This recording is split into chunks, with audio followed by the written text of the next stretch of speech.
Hey everyone, welcome to this week's episode of the Digital Marketing Scoop. So this week our guest is Virginia Foley. Virginia, how are you keeping? Good, good. It's great to be here. So thanks for having me on. Thanks very much for joining us. So if you would just tell everyone a little about yourself and what you do. Okay, so my business is called Up She Rises, and it's all about basically I grow people. It's like I see dead people. My purpose is basically to grow people personally and professionally. So the whole movement was like a community that started on Instagram about supporting women in business. I found that I was a woman, am a woman in business. And even though I was attending networking events and, attending different things that were going on, it is a bit isolating. And I felt there were things that it's not just about the marketing or the business. So it's about the mindset and business and when those come together and align. So through my own journey being in different businesses and working with different businesses, I just saw a trend that lots of people were out there doing what they thought needed to be done in business, but actually they were lacking things like confidence and self-belief, self-worth, and also were a bit intimidated. Like marketing has, as you guys know, has become just, it's insane since it went online, but it can Yeah. be very overwhelming to people who, they might know what their own business in, but they can't catch up and they just don't know how to break down all the craziness. So everything that I do at Up She Rises is about helping the individual woman in business to figure out what's blocking her maybe and what's in her way, but then to put down the roadmap of, how am I going to grow this business? And very often it's all about the story. And very often the people in the business forget about their personal story. And actually, it's the most valuable thing if they can ground what they're doing and kind of align it with their own values, it becomes a powerful thing. So, like when I work with people, I try to, I guess, unravel what they think about marketing or like reverse engineer it because Yeah. people think like, they kind of think, okay, I have a product service, I'm going to go out there and sell my product and service. And that's great, but it's a big mistake because if you don't understand the outcome that you're kind of like, you can sell what you're looking to sell, but it's really about what the person needs and how you fill that gap. So like I just try to help people to understand it a bit clearer so that they come back into a more strategic place and look at their own values and their own purpose and then work that outward. So you're building a business from or building a brand really from the inside out. And that should be all about grounding it in heart, in values, and having an impact, not just going out there to, make an influence or jump on the next hot trend. They're all great if you know what your purpose is. But Yeah. I think a lot of people get distracted with the noise of it all and they're like, I need to be doing ads or I need to be, I don't know, doing interviews or PR or events. And that's all fabulous. But if you don't have the groundwork, if you don't have the skeleton, there's no point adding meat. Yeah. So I suppose I'm in the business of figuring out what the skeleton looks like. That they add the flesh in the right places. So that's kind of the long version. Very good. So, So I, where oh, yeah, sorry, sorry. Pamela. Yeah, go ahead. So where do you start with your clients? Like what are the first components of building that brand that you would say would it be like, your logo, or is it your purpose, your mission, your why basically? Well, I don't do as many one-to-ones anymore. Like I've kind of structured it now so that we kind of build them into a program so that Yeah. we can mind them more and guide them more. But it's a lot of self-discovery that happens. So I always bring them back to the initial story. What's the purpose? What change do you want to make in the world? And I know it's very like, it's a bit Disney, like what's your vision and how are you going to change the world? But actually, some people, when they deconstruct what they're actually doing, they realize actually, yeah, that's the most fulfilling part of my work. And that's how you get a really authentic brand story when Yeah. the person, like people buy from people. We all know that that's not a secret, but people forget to put a sprinkle of themselves in what they're doing. And like, especially if you're trying to build a team, if you don't know what the vision is, there's many people in business today and have employees. If you ask their employee, what are you actually doing here? What's the bigger picture? They'd be like, well, I'm just having, my wages come in and I do Yeah. this. Like, I couldn't care less. But when you get a really motivated employee, it's the one that understands the bigger story, but they understand and they're valued in their part of that story. So like, Yeah. how do we start a brand? Like we bring it back to that purpose. And people think, oh, let's just fire a logo on it and then we're in business. Like, no. So like down to even, I get a bit crazy when it comes to logos and branding. It comes down to color. Like, I'm not a graphic designer, just to clarify that. People miss that first step. People jump in and they put colors and they put, whatever the trendy logos are right now. But Yeah. like, to I was actually going to bring back, say, Instagram, I feel like loads of people are choosing colors and logos that are designed and will look beautiful on Instagram, but they haven't thought much more than, oh, it looks nice on Instagram. exactly, and like down to the psychology of it nearly. Like, so did you ever hear the story of Drunk Tank Pink? Have you ever No. No. heard? Like, Tell us. you're going to Google this on your next conversation. So basically, it's like to do with semiotics and the psychology behind color. So back in I want to say the 80s, could be the 70s, I don't know. Who cares about the details? But it's basically in prisons in the States, they started using this color called drunk tank pink. So when they had really aggressive people that they arrested, people on a rowdy night out or something, and they needed to put them in a cell overnight, they put them in these cells that were very calming and very pink. Oh. The psychology behind it is it took them back to, this is all subconscious now, clearly they're not in the cell going, oh, this is lovely. Yeah. The psychology made them feel like they were in a safe place, like in the womb.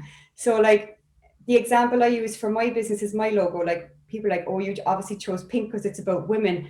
But it actually was about creating a safe place for them. So like there was a lot of strategic thought went into the colors that I chose to build the brand, around. The other one would be navy. And again, because I knew I was going to be teaching in whatever capacity at the time, like businesses will evolve, but what won't change is the values. So I always knew that navy is a color that you'd see in branding that would be used with banks or like kind of professional services. But for me, I wanted to bring a layer of that academic, like I have studied in the areas. Obviously, anyone I bring on board to do training will be, have a very solid background of experience and academic, time put in, I suppose. But so like things like that, like people may not know, I tell people often, but like those kind of things are subconscious. So like people see a bit of pink, but they see a bit of depth then coming in the navy and the sprinkle of gold and choosing stars. They're all well thought out to remind people that we're all just on a journey and we're all rising. There's gold in all of us. So like that sprinkle of gold is always going to be, around my brand. So like when I work with clients, then I try to come back to that untangling of what they think they're doing and what they're actually doing. Like what feeling do you want? It's about feelings, really. All of that the overarching theme of what I do is brand storytelling, and it's always about feelings. And I know Mark would be like, "Oh, here she goes now with the feelings," and it's all. Yeah, Mark, what's Click's colours feeling? Impact. I love it.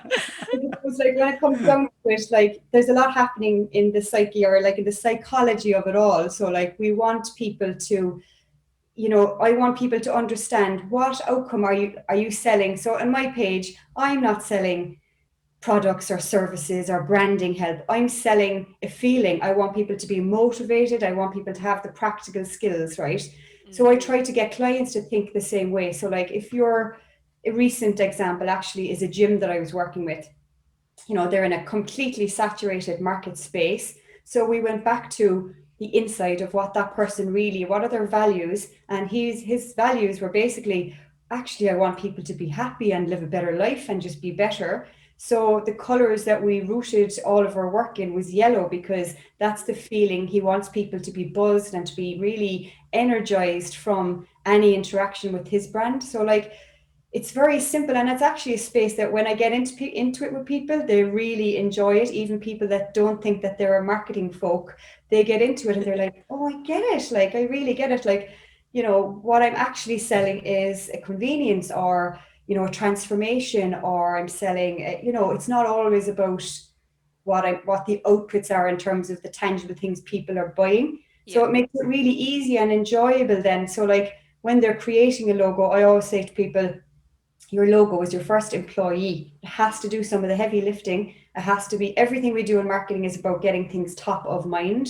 So like you want to be remembered, you want to be recalled easily. So like your colors, your symbols, all of those elements will help push that process up, So like Yeah. look at the Nike logo, for instance. If we take the symbol on its own, we all know it means just do it, and it's aspirational and it's go for it, you know. So we should all be in a place that if we took the names and the words away from what we're doing, people will start to recognize what it's about still, you know, and that takes time, and that's not going to happen overnight. But I suppose that's the ultimate goal of branding in my eyes, that it's a culmination of everything. It's not just a slap a logo on it and away we go, you know. Yeah. It definitely is, and it's something you see in particular bigger businesses spend an awful lot of time and resources on. But I think in the small medium business sector, it is very often overlooked. 100, and it is to the detriment of smaller businesses, because particularly in the social media world, that brand and that story is so important. I always use the example: you could have the two exact same dishes on a restaurant, exactly the same, no difference whatsoever. But one, you're told the story about the fisherman going out, he caught the fish that night, was brought back to the restaurant. You eat both of those dishes, you're going to say this one, the one with the story, was better. I think that's how important it is, and that's something that I think small and medium businesses don't spend enough time on. And the next time that person goes to buy that dish again, what comes quicker to their mind? That lovely story. Not to kind of bore you in the headspace, but the psychology of brand storytelling is if you can connect someone on an emotional level. So it's feels over facts. People want to feel something, but when you make them feel some type of an emotion, what happens is that chemicals are released in your brain. So like these are proven to build trust, but also to heighten awareness. So like if you think of your brain like a filing cabinet, I can't say filing cabinet without thinking about that ad on TV where it's like a filing cabinet. Your brain is like a filing cabinet, and like when brands and messages go into your brain, we need a visual to go with it, and we store it in a place. If you can tag an emotion into that mix, it actually stores it in a place that's quicker to recall. So like that's the psychology behind brand storytelling. So the more you can build an emotional connection, it's the sticky stuff, like it's the stuff people cling to and remember, and they also champion it. Like I see it as, if your brand story is the coronavirus, like you need to be, it's the sneezers that go out there and spread that virus around, if they understand, you know what I mean? That's a great analogy. Sneezers, like we need to be have people sneezing all over the place, so I don't have to tell my brand, they're going to, do you know what I mean? So like build something sticky enough that people want to share it, that they'll do the work, and the logo will do some of that work, but the values behind it, like you said, the small businesses, I don't know if maybe it's just that it's not obvious to them, or they sometimes have that, like, I'm not a big brand, I can't spend time and thought and have notions about my brand, but actually that's where the magic happens. It grows exponentially from there if you can get that initial story right and understand why you're doing it and the bigger picture of what you're trying to do. It doesn't matter if you're selling tires or overalls or breadcrumbs or, you know, inspirational gifts. It doesn't matter once people understand and they get the feels over the facts, you know, because the facts will go in anyways, you know. They will. I think the default, I think, is to talk about the specifics of the product. You know, if we take Apple as an analogy, you know, they don't talk about, you know, the gigahertz or the cores in the CPU. Well, they do to a certain extent, but what they really sell then is a story, what that product was used to create, and push the creators, and then, like you said, they do the selling for them then after that. And I always remember when they first launched the I always have to check it, iPod, it was called iPod. Oh yeah. My kids are like, what's an iPod? But when they first brought that out, Apple's message was 1,000 songs in your pocket.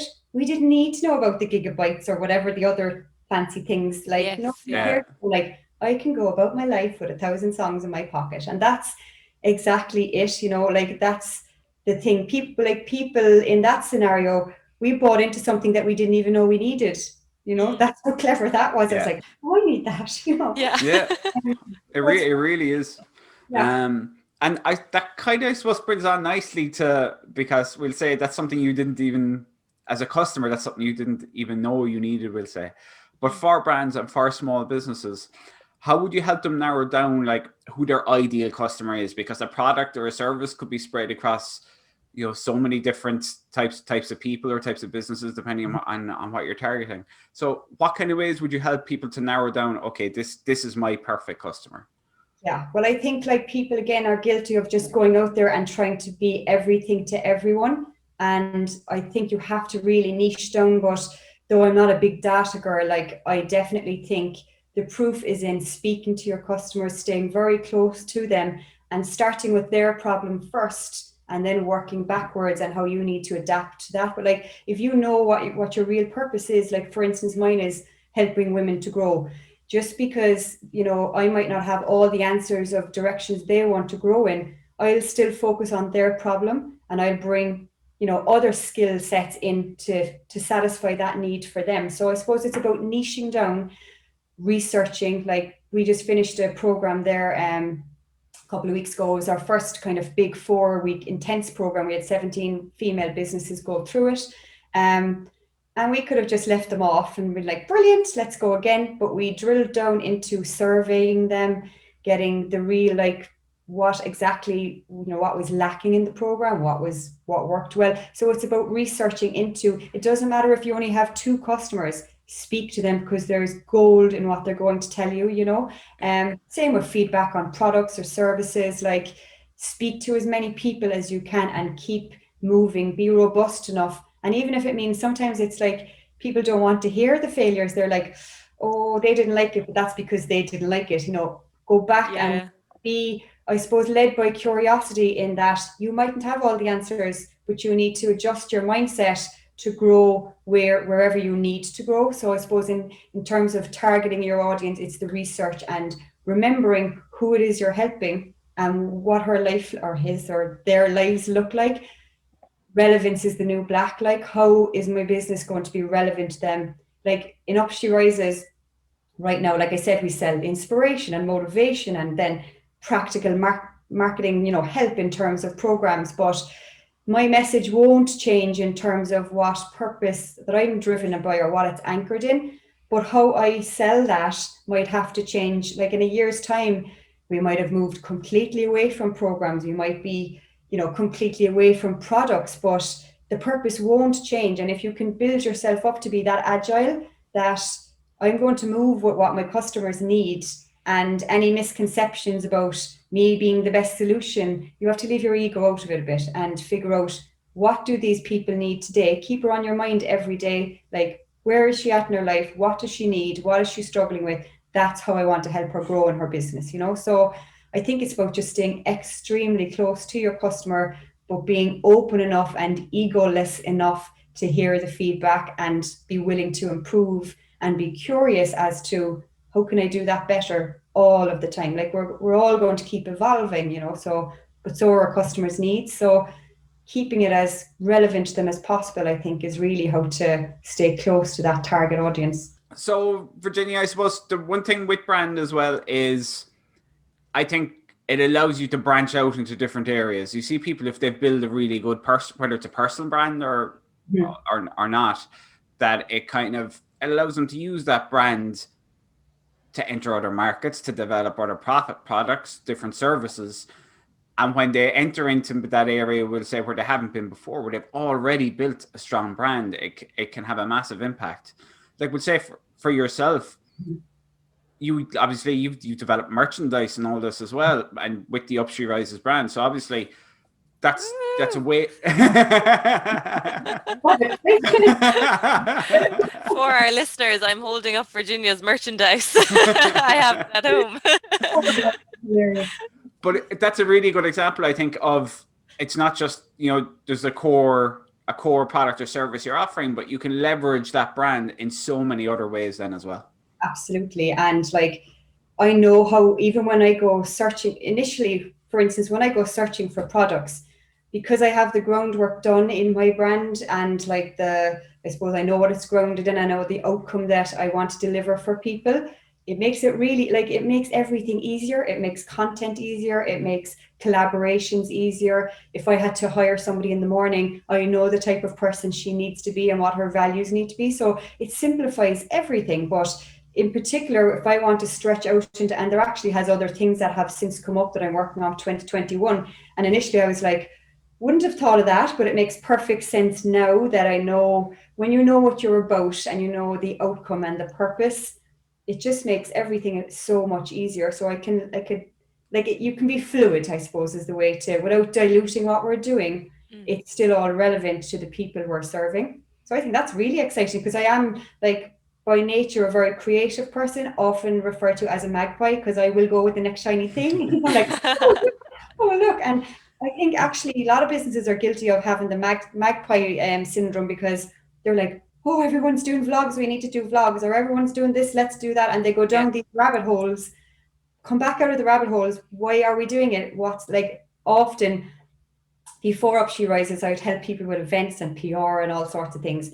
And sometimes I'd sit down with people and they'd say, oh, I want to do events, and but I'm like, why and why? Like keep asking why, and only when it makes sense with what you're trying to do strategically. And some people forget that and they're like, oh, we just want to do an event for the sake of an event. That's great, but like, is that going to serve the people that you're out to serve, or is that just to make some noise? You know, so like, are we going to make some noise or are we going to make some impact? So that's the question I'd be saying to people is to, I totally went off the question there, but anyway. No, you didn't. Yeah. Oh, yeah, brands, I suppose, stretching and, you know, if it's strong enough, I do think it can lend itself well to having a bit of fluidity and being a bit creative and open to new things. Especially, I think, when what you're offering is also, you know, talking to your ideal customer as well. Yeah. Obviously, if you're going completely off base and now you have a whole new target audience, that's very different. But when you're still talking to that ideal customer, I think it makes such a massive difference. And I think it's about authenticity too, because like you look, every time I look at my logo, I get the feels, you know, and that's never going to get old. But like, if you don't know what your business is about, I know there's loads of people, and I was guilty of this before, having a logo, having a business. My business before this was Brandwagon, and it did fine. There was no issues. Like, but after a while, I realized there has to be more than this. I have to be, instead of being everything to everybody, it's not filling the tank on a, you know, it can fill the bank account and get you from A to B, but like, is it filling your soul? We're in work for such a long time. It needs to be work that gives us all of the energy, you know, like, and I think, has coronavirus taught us anything really other than what really matters? So like that should be part of your business. And if your brand isn't doing that for you, it can. Sometimes it's just a few tweaks, or being poked with the right questions can often go, oh, I never looked at my business like that. I need to go back and do a bit of work. That's great. Like, because once people let down the safety guard and go, okay, I'm going to be really honest with myself here now and ask myself, what is my business about? And how can I, you know, grow it in a more strategic, valuable way, you know? Very good. I think all of us have a lot to think about after that discussion, to be honest. We should think to go, okay, the ultimate goal for my business, how do I want people to feel when they see my brand? Yeah. There is, as I say, there's a lot in it, something the big companies always work on, and small businesses, we're very guilty of not focusing on that. And a couple of examples we've all seen, like when I was studying brand storytelling a few years ago and doing the masters, right, I was writing about brand storytelling. And I was like, there's actually no good Irish examples. I was quite stuck. Now all of a sudden brand storytelling has become this like big sexy term, and I'm like, I told you. I knew it. People think that if they tell their story, that's done, you're done with brand storytelling. It's a bit more than that, but like we're seeing the word stories being used everywhere, which is brilliant. But like the recent ads that have come out of Super Value and, you know, the Amazon ads, they're really making the point of like the Super Value one. It gave us all the feels, but it's associated that brand in our head with the hearts of the people in Ireland and what we were really feeling. So like that in essence is what we want to do. We want to make an impact. And I know people say, well, is that going to make me go into the shop and only shop in Super Value? No, but it has aligned that brand in your head in a place that is separate to others. Do you know what I mean? So it's a lot of, you're building layers and layers of the story over time, but it does all pay off because it's not just about getting your ad to go viral, but it's the subconscious things that are happening. So like there's food for thought in that for any business. Even if you're doing really well, there's an opportunity to tweak it and actually be even stickier and even more well known for a specific area. Like, so I just find that area so exciting because we forget about the people behind the businesses, but like I often ask people about the tombstone test. Like, what do you want if you died in the morning? Do you want to be like the person who was good at Excel or like knew how to do a Zoom? Or no, like I want to be remembered for making a difference in people's lives, like as cliche as it sounds. So like there is a way of filling your heart, I suppose, to get all soppy on, Mark, filling your heart and your soul, but actually doing work that makes a difference to Yeah, people. but Yeah. I actually agree with it 100%. Like the biggest kick I get out of the business is when we have clients and we've, I can think of a small shop up in Frankfield that's now probably one of the biggest retailers across the country online for things like trampolines and all garden toys and stuff like that. When I started working with them, like they were a tiny little business. It's those little stories like that not only are obviously great for Click as a business, but they're the ones that personally make me the happiest in the world. Like, we're very involved in helping them grow and evolve and keep them moving forward, and that's like there's no paycheck that will give you that satisfaction. Exactly, yeah. It'll encourage you to keep learning and keep moving with them. Like, so I think that's what it's all about. We don't give ourselves, even people who aren't working in their own businesses, people that are employed in other businesses, sometimes they're only using like 20% of their magic and they spend 80% doing all the mundane things, when in fact if they got to enjoy their work more and get that feeling, even if it's not for their own business, like when you bring the staff even in on the bigger picture and the bigger story, like people that work with you probably know that account you're talking about, they know that story now and they feel part of it as well, so it actually, in terms of culture and sticking your team together, it's hugely, that whole vision is huge, like hugely important, but again overlooked, as we say, like our business. And totally going off topic now, but you bring up culture as well. I think that again is another thing small medium businesses completely overlook, and it like whether if there's only two people in the business, it's so important. Absolutely. Like I know that you'll see the big companies and their vision will be on the wall, but like the person who's sweeping the floor or the person that's picking up the phone is as much a representation of your brand as the CEO, so like if it's a nice enough and good enough and powerful enough and authentic enough story, it actually brings everyone on board. And I think the faster and the bigger companies grow, that is the one thing that will actually gel them all together, so it's a step that shouldn't be overlooked really. Yeah, no, definitely. Because I was only saying to Mark recently, I was like, I really appreciate that you find people that all gel well together in this company. You know what I mean? We all work so well and we make sure to have a real good connection so that we can work really well together. Because like culture in companies is huge. Like you need to be getting along with people to be able to work and collaborate on projects. Massively. I always say it doesn't matter. Someone could be the best in the world at their job, but anybody who creates a bad environment or doesn't gel with the team, I mean, it just doesn't work. Everybody has to buy into the goal of the company, the culture of the company, and everything else, the skills that they'll all develop over time. Then once you have that. And I think, I suppose I've worked with you guys, and it didn't matter if I spoke to you, Mark, or if I spoke to Matt. I know that it's like, it's no problem. Like, we'll do that. It's grand. There's always the same attitude has rolled down through the team, which is great because everyone, there's no issues, there's no bother, even with all the dumb questions I'll ask about a website.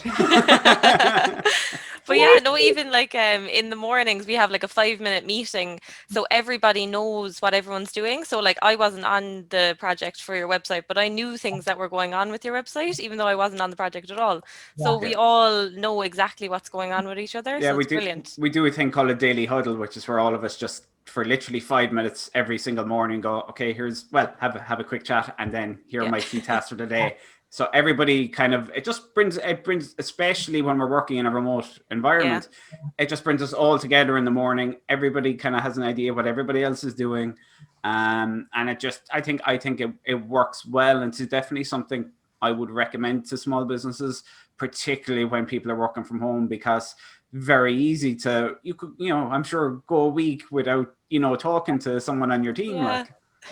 think we all make assumptions. And I also think, that basic need for all of us to be seen and heard and to be just sharing, and, we're all on the same page. So like just helping each other out, really, isn't it? Yeah. Yeah, exactly.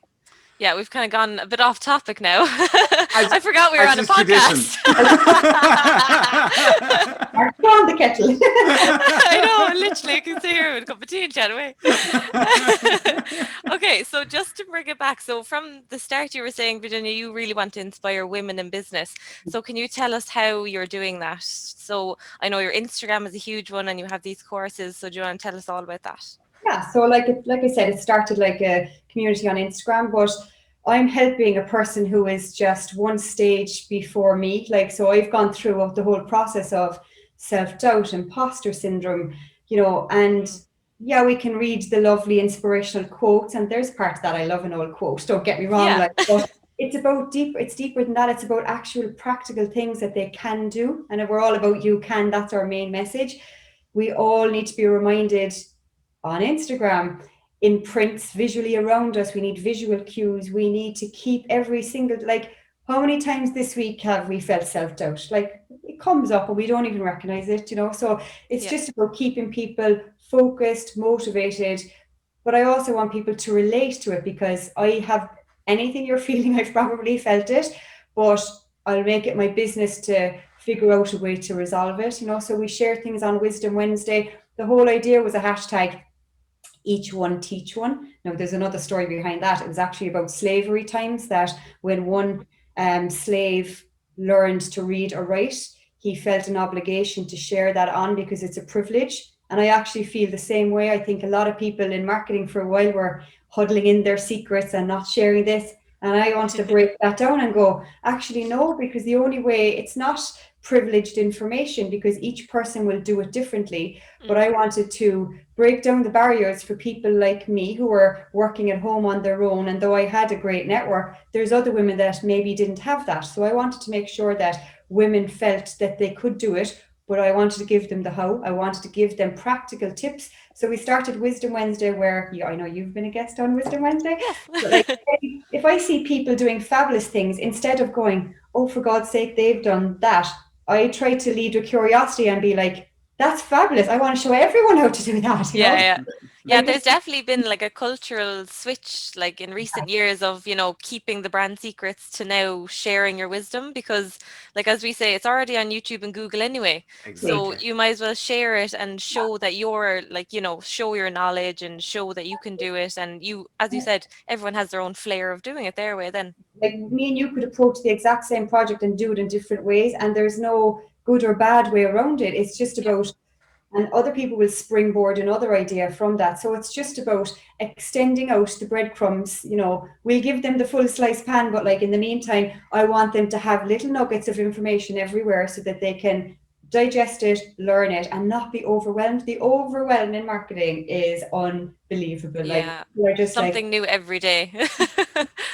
digital thing, so like, I just want to break that down for people. And I suppose then, in terms of inspiration, like, my focus in 2021 is also to bring that to a younger age. So I have developed a program for younger women to give them those tools. Like, why do they have to wait till they're in their 20s or 30s? These are skills we can learn, and we can teach younger kids too. So like, that is a little element of what I will be doing in 2021, but fleshing out the program so that people they can basically knock down whatever is stopping them, get the skills they need, and know that it's possible, and that there's a place that they can belong, that they can trust, and that doesn't matter what the issue is, we'll figure out how to grow together. So that's really where I'm at for 2021. Amazing. So do you want to just tell us a little bit about your merchandise? Yeah, so like, I suppose, so we all know my message of encouragement is basically, get up and go for it. You can do it. If I can do it, anyone can do it. So a lot of the things that I will have in the shop will be around, vision boards to remind you to keep a focus and dream bigger, and to push you towards that. Some of the stuff is literally telling you, or gifting someone. When you believe in someone, it's an unbelievable gift. If someone tells you, whether it's an employee, an employer, or a friend, if someone says, I really believe you could do this, do it, like it actually gives us all the feels. So like Yeah. I want to pass on those sentiments. So a lot of my products are around that.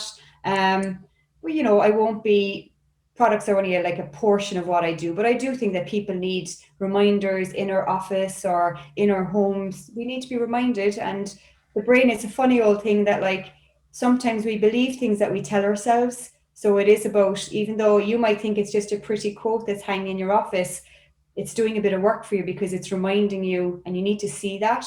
And whether you're a man or you're a woman, I think we all actually need reminding, because otherwise we just believe what our brain will tell us, you know. So Yeah. And stuff. It's amazing. Like stuff like a vision board. You know, a lot of people would probably see it as airy fairy, but it's so important. It's literally your goals. Where do you want to get to? yeah, I mean, whether you're in business or personally or whatever, that's so important to have that. I think. and to keep you motivated along the way, you know, I think Yeah. that's a lot of it, like the whole self motivation and discipline too. It's not just about motivation, it's about, okay, that's lovely and that quote's beautiful, but what action are we going to take now to make that happen? And that's Exactly. Yeah. where Yeah. we can all go out and into a sea of motivation, but at 6 a.m. on Monday morning, what's getting you out of the bed? You know, hopefully it's your purpose. Yeah. And not the nudge from your other half. Get out. Oh, it's great. Oh, Virginia, thanks so much. That was a great chat. But I think there's some fantastic stuff in that for Yeah. small businesses. Definitely a lot of thinking to be done around your customer, around your brand, around your vision, around your kind of your story. If people are looking to find out more kind of about what you do and more about Up She Rises, where's the best place for them to head to? Well, the wonderful website that Click Media made of Of course. upturises.ie, and it's broken down into shop and online learning and events, because we also had a series of events going around the country that unfortunately with COVID, we'll get back there, it's fine, but like not just events, but like kind of learning events. You go there and you're not leaving until you've learned something, or that we've changed something in your mind to go forward and do more. So like everything, any programs that will be coming. Our school is called upsherises.teachable.com. So like it's all on the website, but basically we have a school of shorter courses, longer programs, more intense programs. So there's also a private Facebook group. So all of the information that you need, go through the website, upsherises.ie. And of course, you'll always find us on Instagram. Brilliant. Have it all of Instagram. We'll be right there. Yeah, so I'd love for more people who might feel like need a little help. And actually, do you know what it often is? It's like not a checkup from the neck up. That's more like the headspace of like, what do I need? But actually, it comes down to a needs analysis. Sometimes people might just need to drop me an email or drop me a message and go, actually, I don't know what I want. I'm so overwhelmed with all of it. I don't know what I need. Yeah. And often it's a needs analysis. Like, I have no interest in bringing you on a program or on a mentoring session or anything like that if I can't help you. But there is help there to go, no, do you know what? We can't help you. I know who can. Sometimes it's just a needs analysis that people need, you know, to check in. But come and be inspired and be motivated and take action. That's what we want people to do. So that's where you can find us. Brilliant. Virginia, thanks so much for joining us. Great. Have a great day. Thanks. Long.